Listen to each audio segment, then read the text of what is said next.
President Cyril Ramaphosa is addressing the SA Auto Week in Cape Town. Now, captains of the automotive industry have gathered to celebrate the industry's 100 years in existence. The automotive industry contributes 5.3% to the GDP. Now, the conference has been discussing ways to drive localization, increasing exports in a challenging environment while creating jobs. The event is being held at a time when the motor industry is facing significant headwinds, among them low demand for vehicles owing to a depressed market, as well as the transition to electric vehicles. Let's listen in. In North America, in Europe, as well as in Asia, the automotive industry is also a major employer in our country, and that in itself places it in a very special position for an industry that employs collectively some 500,000 people. Means that it is an industry that should be taken seriously, not only because it is a manufacturing center, but because it employs a good number of people. So we're delighted about that, because it spans quite a number of subsectors, the retail, manufacturing, and a number of other sectors as well.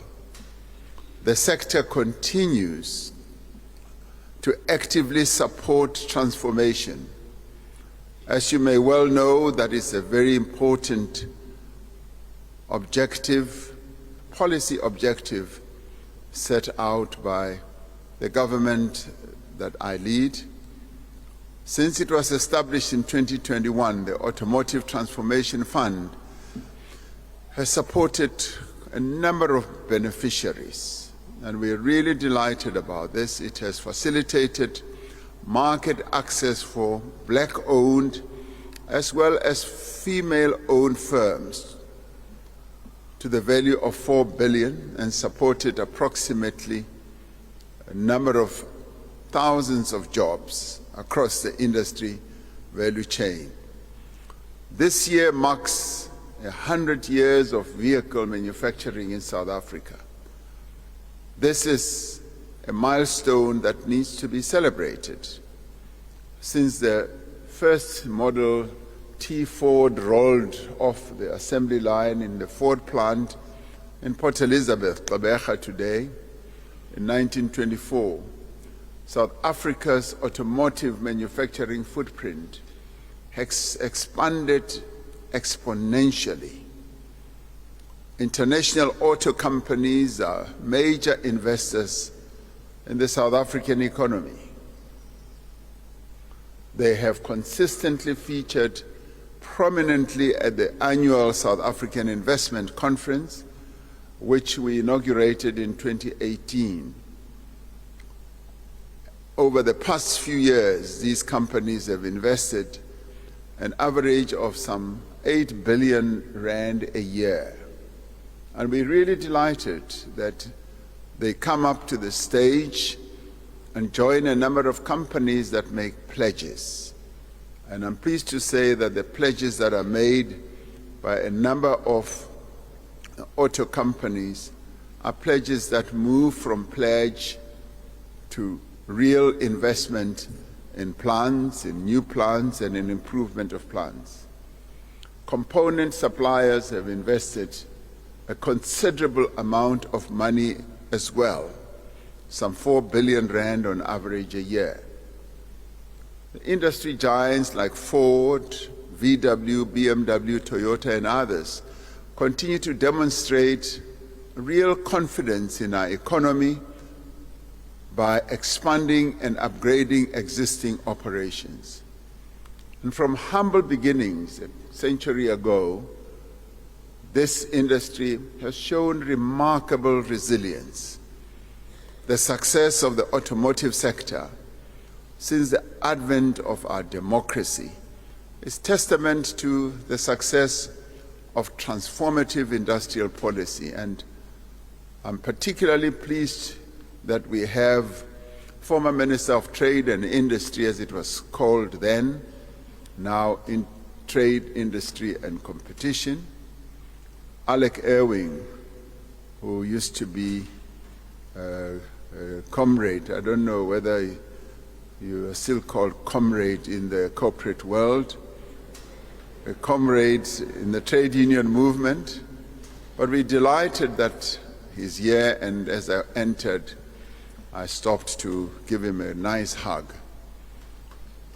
because he indeed is the pioneer, one of the key actors who enabled this industry to be repositioned to where it is today. We have pursued an industrial policy underpinned by increased value addition.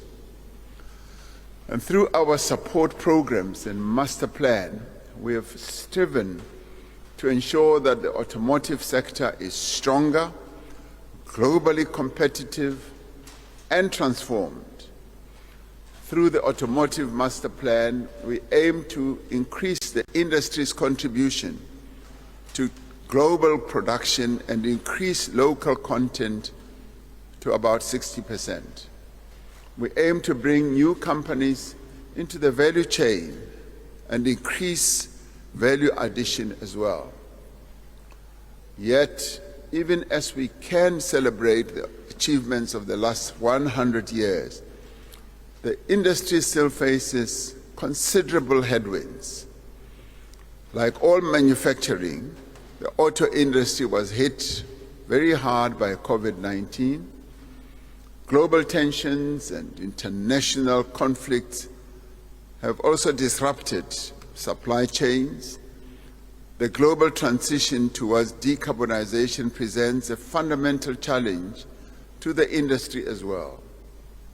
And the transition towards cleaner and more sustainable fuels, together with stringent regulations in key markets, puts a number of automotive firms and sub-industries in what one could say vulnerable positions. Even as the journey to net zero poses a challenge for the auto industry, there is, at the same time, what I would call immense opportunity. The local automotive sector needs to position itself to take advantage for the demand of electric vehicles, new energy vehicles, and sustainable fuels. I had occasion to visit China a few weeks ago and was regaled as we visited one of the manufacturers, and they informed us that they're focusing more and more on electric vehicles, and they would like to come to this market. I also, in New York, met another key vehicle manufacturer who then offered that he could take me through the streets of New York in a driverless car. I was terrified and I said no. I no longer have a license, but the allure of being in a car without the driver and just you driving the car with gadgets was great, but I was terrified. So the transition to cleaner, more sustainable practices in the automotive industry is a priority for our government. The automotive industry has a critical role to play in achieving South Africa's climate targets. We are committed to working hand in hand with the private sector to promote the production of new energy vehicles and the development of the necessary infrastructure to support them. In the opening of Parliament address in July this year, I said that South Africa will look to beneficiate more of our critical minerals instead of them leaving our country in raw form. It is therefore encouraging that the Department of Trade, Industry and Competition, together with the National Treasury and the Department of Mineral and Petroleum Resources, are in conversation about implementing the electric vehicle white paper. This work includes the beneficiation of our critical minerals for the production of the new energy vehicles and their associated value chains. It also includes the production of batteries for battery electric vehicles and the development of value chains in the green hydrogen fuel cell market. We are working to finalize comprehensive NEV policy guidelines that do not exclude alternative technologies such as hybrids and plug-in hybrids. So consideration must be given to incentives for manufacturers, as well as what will please you, tax rebates or subsidies for consumers to accelerate uptake of electric vehicles.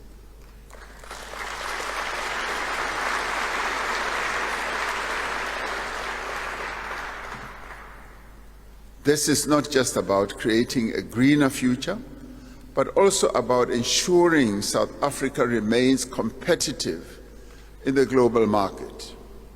As many of our major trading partners rapidly shift towards EVs, it is also imperative that we remain part of this global supply chain.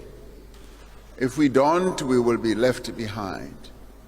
This is a major industrialization opportunity for our country and the region as well, particularly within the context of the African Continental Free Trade Area. This will position South Africa as a forward-thinking green economy. It will advance our aspirations to be a global automotive hub. As government, we remain firmly committed to the work that is already underway to improve the operational performance of our energy, freight and logistics sectors, all of which directly impacts the automotive industry. Transnet continues with its work to revitalize the Port of Durban. It is also proceeding with the upgrade of the Gauteng Eastern Cape railway line as part of Project Ukuzivuselela. As the government of national unity, Mr. Mabasa was boasting to me. I was saying you were talking about the government of national unity yesterday. So as I came in, they were briefing me for a while, and he was boasting that, Mr. President, we have a government of national unity, and I run it, pointing to himself. And I said, how come? He says, I have 56 companies that compete with each other, so I'm the head of this government of national unity.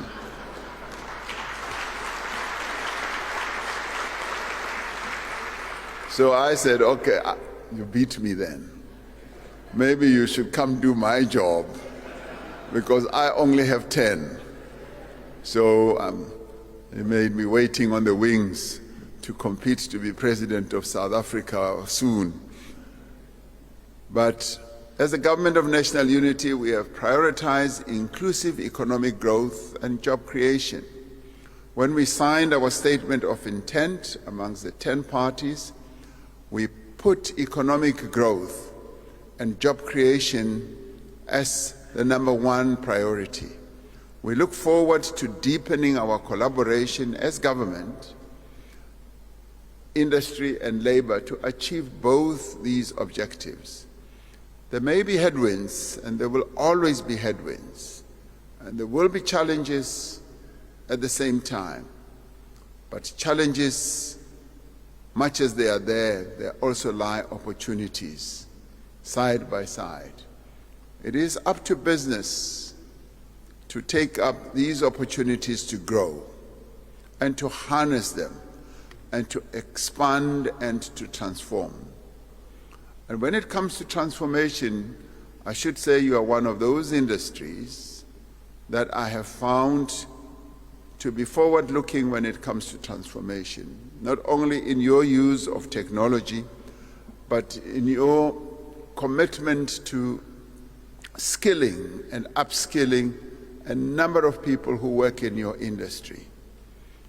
Some years ago, I was rather pleased to have heard that auto workers who were trained here, who were black, were exported to Germany to go and teach German workers about the makeup of one of Germany's prized vehicles.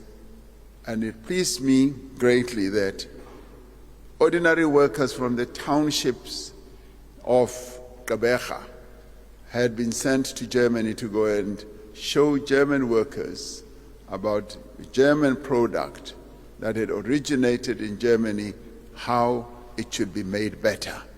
And that is something that was pleasing.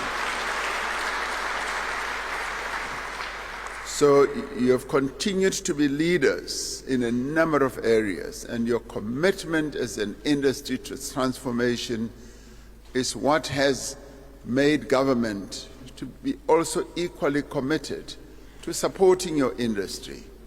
And as Minister Tau said, we will continue to support this industry because you're a special industry contributing 5.3% to our GDP and employing so many workers.